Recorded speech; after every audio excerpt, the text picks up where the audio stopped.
Doctor Sivanthi Adithanar பொறியியல் கல்லூரி, உங்கள் எதிர்காலத்திற்கான சிறந்த தேர்வு. தனியார் பள்ளிகளிடம் ரூபாய் 100 கோடிக்கு மேல் மோசடி செய்த வழக்கில் 59 பள்ளிகள் புகார் அளித்திருக்கிறது. அண்மை செய்தியாக பார்த்து வருகிறோம். இதுவரை 59 பள்ளிகள் புகார் கொடுத்துள்ளதாக போலீசார் தகவல் தெரிவித்திருக்கிறார்கள். மேலும் தகவலை செய்தியாளர் சாலமன் வழங்கிட கேட்கலாம். சாலமன், வணக்கம். இது குறித்தான முழு தகவல்கள்.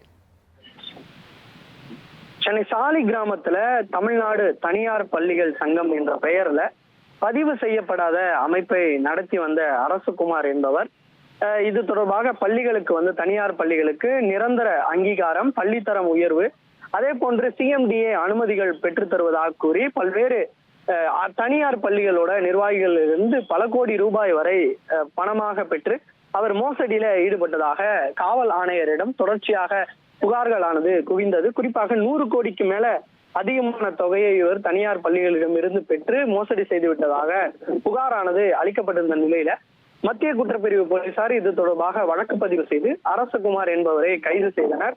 கைது செய்யப்பட்ட அவரை காவல்ல எடுத்தும் விசாரணையானது மேற்கொள்ளப்பட்ட நிலையில தற்போது தொடர்ச்சியாக எந்தெந்த தனியார் பள்ளிகள் ஏமாந்துள்ளது என்ற கோணங்கள்ல தற்போது அந்த பட்டியலை சேகரிக்கக்கூடிய பணியில மத்திய குற்றப்பிரிவு போலீசார் தொடர்ச்சியாக ஈடுபட்டு வருகின்றனர். அந்த வகையில தற்போது வரை 59 பள்ளிகள் தாங்கள் அவரிடம் பணம் கொடுத்து ஏமாந்திருப்பதாக புகார்களானது கொடுத்திருப்பதாகவும், இதுவரை 7 கோடியே 34 லட்சம் ரூபாய் வரை புகார்கள் கொடுக்கப்பட்டிருப்பதாகவும் தகவலானது தெரிவிக்கப்பட்டிருக்கிறது. இந்த நிலையில் தான் ஏற்கனவே கைது செய்யப்பட்ட அந்த அரசகுமாரிடம் இருந்து ஏற்கனவே பல லட்சம் ரூபாய் பறிமுதல் செய்யப்பட்டிருக்கக்கூடிய நிலையில அவர் அந்த ஏமாற்றிய தொகையை எந்தெந்த வங்கி கணக்கில் எல்லாம் வைத்திருக்கிறார் என்ற கோணங்கள்ல தற்போது இதுவரை 24 வங்கி கணக்குகள் கண்டுபிடிக்கப்பட்டு முடக்கக்கூடிய நடவடிக்கையில ஈடுபட்டு வருவதாக காவல்துறை தரப்புல தெரிவிக்கப்பட்டிருக்கிறது.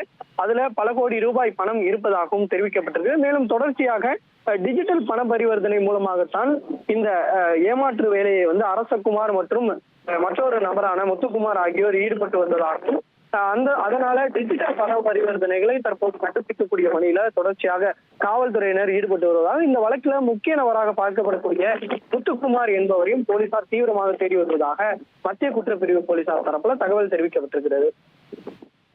தகவல்களுக்கு நன்றி சாலமன். டாக்டர் சிவந்தி ஆதித்தனார் பொறியியல் கல்லூரி, உங்கள் எதிர்காலத்திற்கான சிறந்த தேர்வு.